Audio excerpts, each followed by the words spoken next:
Many of you struggle with exiting trades too early on a regular basis. This is the problem I have even after a decade of trading. How many times have you got out of a trade for a small win or loss and then felt like slapping yourself in the face the next day? I'm pretty sure it happens all the time. Hey, it's Will from Paxis Trading. Let's get this fixed today. Before we get started, please make sure you smash the like button and subscribe to my channel. There are 4 common reasons I see in my trading room why people get out of a trade way too early. You enter the trade without a plan. The trading plan means setting parameters for getting into and out of trade, how much money you are putting at risk, and your profit targets. Here is an example of the trading plan I made for my trading room. We have the stock NFE here. It's an energy stock. It just formed a W bottom. We would enter it around the neckline here at $50.50, and $53.30 is our first target, and then $56.50 is our second target.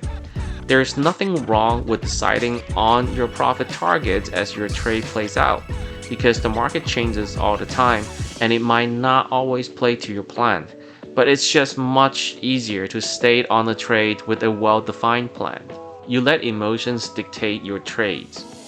Trading in the stock market requires years of practice and a thorough understanding of the market dynamic to maximize gains. Unlike investing, where the holding period is long, trading involves short-term buying and selling of stocks and options. Emotional trading is when a trader lets personal feelings and emotions impact their decision-making.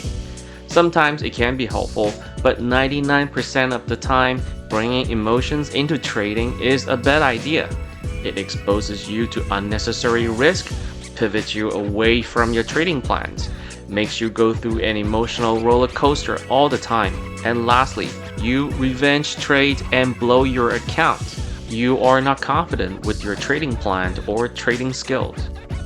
Holding onto your trades until price reaches your profit target requires not only a great deal of patience, but a considerable amount of confidence. There will be plenty of uncertainties along the way, which means that staying confident with your trading plans becomes even more challenging. As you watch your potential profits grow, it gets even more tempting to lock in those gains rather than risk the possibility of losing them by keeping your trade open. You can't handle losses. You are afraid of losing money. I get it. No one likes to lose, but losing happens, especially in trading. You are going to have losing trades. That's a given. If you can't handle losses, you should not be trading at all. You feel bad when paper profits vanished into thin air, so you cut your profit short to avoid blaming yourself in the event that you lose all your unrealized profit.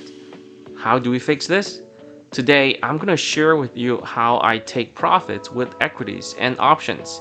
You will see immediate results when you smash that like button and implement them. Whatever profit you see is not yours until you take it. Profit targets in your trading plans are just estimates based on the chart. Nothing is guaranteed. With stocks, you need to have a plan to take partial profits at different profit percentage points. Could be 10%, 15%, 20%, depending on the market conditions. Don't worry about selling too early. There are hundreds of opportunities in the market every week. It's crucial that you adjust your stop loss to the price you bought the stock at after you take partial profit to guarantee a profitable trade. Here is an example. Let's say you buy a stock at $10. Your stop loss is $9.50. The profit targets are 12, 14, and 16. When the stock hits 12, take profit on a quarter of your position and then adjust your stop loss to 10. When the stock hits 14, take profit on another quarter of your position and adjust your stop loss to 12. When the stock hits 16, take profit on another quarter of your position and adjust your stop loss to 14. Leave the remaining quarter as runners as long as it stays above 14. With options, in addition to having a plan to trim your size similar to what you do with stocks, you need to learn to roll your options with profit. Here is a real-life example I shared before in one of my videos. We were trading a breakout setup with Costco. We entered around $4.91 according to my trading plan with July 15 500 calls for $6.50. As Costco rocketed to the moon, we took partial profit at $8.10, $9.50, and then $10.65. We locked in well over $12,000 in profit from those 500 calls. But what if Costco keeps going up? How do you capture the tail end of the move? The answer is you roll with a portion of your profit. That's what we did.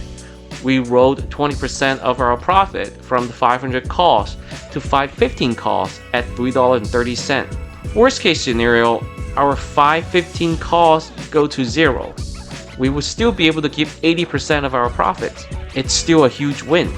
Costco rallied off support, and those 515 calls hit a high of 910, giving our roll a 176% profit, roughly around $4,400. So with this process in place, not only did we secure most of our profits from round 1, we were able to make extra from the tail end of the move without taking on much risk. You could say, hey, if I held on to my original 500 calls, I would have made even more. You're absolutely right mathematically, but you are dead wrong about the trading process. You have no idea how Costco was going to move. I'm not going to risk $12,000 profit hoping that it would go higher. I am perfectly happy with the results. Alright, that's how you hold winning trades longer for more profit. If you like this type of content, please hit like and subscribe so that more people can get helpful tips on stock trading and investing. Leave your thoughts in the comment below. See you next time.